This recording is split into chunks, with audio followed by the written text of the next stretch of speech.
Dzień dobry, kochani. Dzisiaj, moi drodzy, pomyślałam sobie, poruszę temat przechowywania naszych warzyw. Sadzimy, pielęgnujemy i czy my to jemy w ogóle tylko w sezonie? W sezonie, kiedy te warzywa są? A potem co?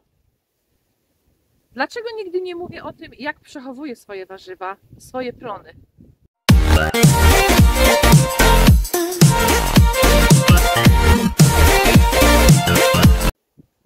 Otóż już Wam spieszę powiedzieć dlaczego. Ponieważ takiego miejsca nie mamy. Tak, nie mamy miejsca, gdzie możemy przechować swoje plony z własnych upraw, z naszego ogrodu. Nie mamy takiego miejsca. No to jak się to dzieje, że w grudniu jeszcze na święta, czy potem nawet, słuchajcie, końcem stycznia, my spożywamy warzywa z naszych upraw, z naszego ogrodu? Oczywiście, że nie wszystkie, ale część jak najbardziej. Już Wam pokażę jak. Ja sobie zdaję sprawę, że pomysł może się wielu z Was wydawać szalony, utopia. Otóż tak, moi drodzy, nie mamy takich możliwości. Nie mamy ani spiżarni, takiej wiecie, z prawdziwego zdarzenia, bo oczywiście pod schodami mamy taką wnękę, którą przerobiliśmy na półeczki i tam sobie przetrzymujemy moje przetwory. Nie mamy spiżarni, nie mamy piwnicy, nic takiego, wiecie, z prawdziwego zdarzenia, gdzie normalnie ludzie swoje plony przetwarzają, czy przetrzymują nawet w postaci nieprzetworzonej, tylko po prostu warzywa na później, na zimę. Nie mamy nic takiego, nie mamy na tą chwilę możliwości nawet, żeby coś takiego zrobić. Dlatego radzimy sobie w sposób, jaki sobie radzimy. W tym momencie będzie to nasz 3. sezon. Mamy za sobą już 2 lata uprawy tutaj naszych warzyw i przez 2 lata ten system się nam sprawdził. Aczkolwiek nie mówimy ostatniego słowa, bo chcemy się rozwijać, chcemy sobie poprawiać tę sytuację i na pewno chcemy stworzyć miejsce, gdzie będziemy sobie mogli przechowywać te nasze przetwory czy warzywa, plony naszej ciężkiej pracy. Otóż, moi drodzy, część warzyw, no nie mogę powiedzieć, że wszystkie, ale zdecydowaną część zostawiamy w grządce i te warzywa normalnie zimują w ziemi. Tutaj macie przykład resztki pietruszki mojej. Ta część już tutaj wyrwana, tu była pietruszka, pamiętacie? A tutaj jest już pusta grządka po marchewce. Tu są nawet resztki takiej marchewki, której nie udało mi się wyszarpać, wyrwać, ale to są jeszcze marchewki do zjedzenia.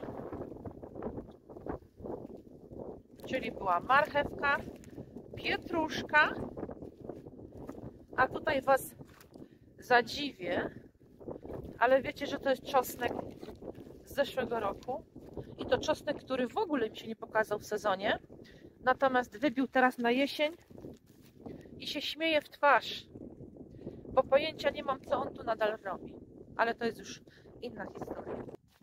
Resztka pora i jeszcze będą jakieś rosołki. 1, 2, 3 pory jeszcze zostały, jest początek lutego w tym momencie. Resztka cebuli, aczkolwiek to jest cebula, która w ogóle słabo rosła i zostawiliśmy ją w ziemi, tej nie używamy. Piękne plony cebuli miałam w sezonie, która została zebrana, osuszona i mam taką mega cebulę, że sama się nadziwić nie mogę, ale tamta cebula została wysuszona i jest przechowywana w przyczepie, gdzie jest dobry przepływ, wentylacja powietrza. Ta cebula to raczej na zmarnowanie pójdzie, bo według mnie jest przemrożona. Może niektóre bym wybrała, ale duża część przemrożona, no bo przecież tak cebuli się nie da przechować. Kolejne warzywo, które zostawiłam w ziemi, to jest seler korzeniowy. Zobaczcie, jaki piękny, zaznaczam, początek lutego. Część przemroziła się, oczywiście, że się przemroziła. To ma sens, to jest logiczne. Ale duża część pięknie się zachowała i on zostaje w grządce do końca, do swojego wykończenia, czyli zjedzenia przez nas, przetworzenia. A tutaj były buraczki. Czerwone buraczki. Z czerwonych buraczków przetwarzam gotowane, zamykam w słoiki, potarte wcześniej oczywiście. Natomiast buraki, z których robimy sobie soki, zostawiamy w ziemi. I to są już ostatnie wydechy moich buraczków czerwonych. Z nich już praktycznie nic nie ma, może jeszcze tego wykorzystam. Poza tym reszta buraczków wyszła, więc tak najbardziej, jakbym miała Wam szczerze powiedzieć, to korzystałam z tych buraczków do połowy stycznia. I co najważniejsze, słuchajcie, buraczki mi się w ogóle nie przewraziły. Jak już tu jestem, to wstąpię na grządkę i pokażę Wam tegoroczny czosnek, który właśnie pięknie wybił. Jest to czosnek sadzony na zimę, późną jesienią. I to będzie czosnek tego sezonu. Pomyślałam, pokażę Wam, jak już tu jestem. No i co? No, ciekawa jestem, co myślicie o tym. Pewnie niektórzy z Was są troszeczkę zszokowani tym, albo przynajmniej zaskoczeni, jak to u mnie wygląda. Ja jeszcze chciałabym, nie wiem, może mi się uda jeszcze w tym filmiku dograć, pokazać Wam kilka moich przetworów, które robiłam w ostatnim roku, właśnie z moich warzyw, które wyhodowałam sobie tutaj. Zostało mi jeszcze troszkę słoików. Jakoś to tak u nas mega nie schodzi, a nie robię dużo, ale tak jakoś nie schodzą mi te przetwory strasznie, więc myślę, że jeszcze mam kilka. Czy wszystkie takie, żeby Wam pokazać, nie wiem, ale na pewno kilka jeszcze mam, więc do mojej mini spiżarenki zaglądnę i może uda mi się jeszcze pokazać Wam, jakie słoiki robiliśmy w sezonie i jakie warzywa zamknęłam, co robię dla rodziny, jakie przetwory spożywamy na jesień, zima.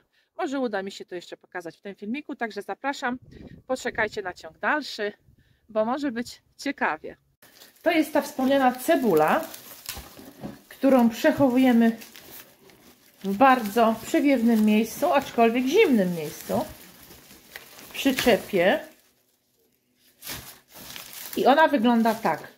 To już wszystko uschło, cała ta zielenienka uschła i jedna z moich widzek zauważyła w moim shorcie, że w sumie ta cebula mogła jeszcze posiedzieć, jak ją wydobywaliśmy z ziemi. I tak, absolutnie się zgodziłam. Ona mogła jeszcze posiedzieć, bo ten szczypior był naprawdę jeszcze piękny, zielony. Czemu nie posiedziała, to też odpowiedziałam. Nie było opcji, żebyśmy zostawili w takim deszczu, z taką prognozą pogody, w takiej mokrej ziemi, gdzie woda wręcz, słuchajcie, płynęła. Nie mogłam jej zostawić, to wszystko by zgniło. Zostało wszystko przechowane. Jest początek lutego, a ta cebula wygląda tak. Zdrowiutka, cudowna cebula, w środku też zdrowa, biała. Tutaj jeszcze mam taką przyciętą.